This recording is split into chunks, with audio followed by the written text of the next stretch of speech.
চট্টগ্রাম বন্দর দিয়ে বিলাসবহুল গাড়ি আমদানি বেড়েছে। নানামুখী অর্থনৈতিক চাপের মধ্যেও দেশে গাড়ি আমদানি কমেনি। গত ৮ মাসে শুধু চট্টগ্রাম বন্দর থেকে ৮,৭১২টি গাড়ি ডেলিভারি হয়েছে। আর বিদায়ী ২০২৫ সালে আমদানি হয়েছে ১৪,১৬৪টি নানা ব্র্যান্ডের গাড়ি। সাইফুল ইসলাম শিল্পীর তথ্য ও ছবিতে প্রতিবেদন। চট্টগ্রাম বন্দর ও কাস্টম সূত্র জানায়, দেশের গাড়ির বাজারে চাহিদা থাকায় নিয়মিতভাবে বিশেষায়িত জাহাজে করে বিদেশ থেকে গাড়ি আমদানি করা হচ্ছে।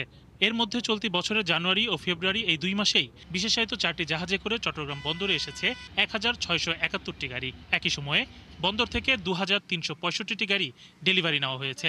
এসব গাড়ি থেকে সরকারের রাজস্ব আদায় হয়েছে ৩৫২,৯৩,লাখ টাকা। এই মুহূর্তে আমাদের এখানে যে গাড়িগুলো ইম্পোর্ট হয়ে ৭২ ঘন্টা ময়েশ্চার লক সমৃদ্ধ লিলি বডি ওয়াশ শিয়া বাটারের গুডনেস স্কিন রিপেয়ার করে রাখে সফট ও গ্লোয়িং আসছে, সেগুলো ইম্পোর্টাররা খালাস করে নিয়ে যাচ্ছে। কোনো জট এই মুহূর্তে নেই। আপনারা দেখেন, আমাদের যে ডাটা আছে যে আমাদের এই মুহূর্তে আজকের দিনে 409 ইউনিট গাড়ি আছে, যেগুলো 30 দিনের কম সময় ধরে আমাদের কারশেডে অবস্থান করছে। আর 411 ইউনিট আছে যেগুলো আমাদের 30 দিনের অধিক সময় হয়ে গেছে। আমরা চিঠি দিয়ে কাস্টমস কর্তৃপক্ষকে জানিয়েছি। সংশ্লিষ্টরা বলছেন, দেশে ব্যক্তিগত যানবাহনের চাহিদা এবং ব্যবসায়িক পরিবহনের প্রয়োজনীয়তার কারণে গাড়ি আমদানির ধারা অব্যাহত রয়েছে। এদিকে চলতি অর্থ বছরের ৮ মাসে ডেলিভারি নেওয়া ৮,৭১২টি গাড়ির বিপরীতে রাজস্ব আদায় হয়েছে ১,৪৪৮ কোটি টাকা। আর জানুয়ারি এবং ফেব্রুয়ারি ২ মাসেই ডেলিভারি হওয়া ২,৩৬৫টি গাড়ি থেকেই চট্টগ্রাম কাস্টম হাউস রাজস্ব আদায় করেছে ৩৫২,৯৩,লাখ টাকা। গত অর্থ বছরের ৮ মাসের সঙ্গে যদি কম্পেয়ার করা হয়, তাহলে চলতি অর্থ বছরের গাড়ি আমদানি ১,০২০টা বেশি আমদানি হয়েছে এবং প্রায় ৯০ কোটি টাকার মতো অতিরিক্ত রাজস্ব আদায় হয়েছে। এবং জানুয়ারি ও ফেব্রুয়ারি মাসেও অনুরূপভাবে ২৯০টা গাড়ি বেশি আমদানি হয়েছে এবং প্রায় ৫৮ কোটি টাকার মতো অতিরিক্ত রাজস্ব আদায় হয়েছে। আগের অর্থ বছরের এই সময়ের তুলনায় যেমন ১,০২০টি গাড়ি বেশি ডেলিভারি হয়েছে, তেমনি বাড়তি রাজস্ব আদায় হয়েছে ৯০ কোটি টাকা। গাড়ি আমদানির পাশাপাশি ডেলিভারি বাড়লেও বিক্রির ক্ষেত্রে ব্যবসায়ীরা বলছেন ভিন্ন কথা।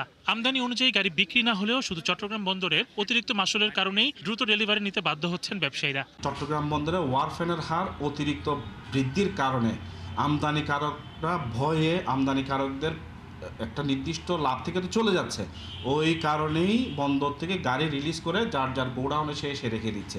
চট্টগ্রাম বন্দর ছাড়াও মোংলা বন্দরেও আমদানি করা গাড়ির বিশাল একটি অংশ খালাস হয়। আর বাংলাদেশে গাড়ি আমদানির ক্ষেত্রে সিসির প্রকারভেদে ৮০০ থেকে ৮৫০% পর্যন্ত শুল্ক নির্ধারণ করা হয়েছে।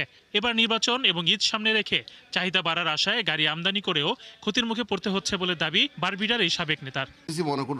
আমরা মনে করছিলাম নির্বাচনের আগে বিক্রি হবে, তারপর মনে করছি নির্বাচনের পরে বিক্রি হবে, কিন্তু আসলে এরপরে মনে করছি ঈদের সময় বিক্রি হবে। আসলে কোনোটাই হচ্ছে না। আমরা বের করে চেষ্টা করছি শোরুমে রেখে বিক্রি করার, সেই জন্য গাড়িগুলো আমদানি করা, আসলে তার কিছুই হয়নি। ২০২৫ সালের পুরো বছরে ৩১টি জাহাজে করে বিভিন্ন ব্র্যান্ডের মোট ১৪,১৬৪টি গাড়ি দেশে আমদানি হয়েছে। এর বড় অংশই এসেছে চট্টগ্রাম বন্দর দিয়ে।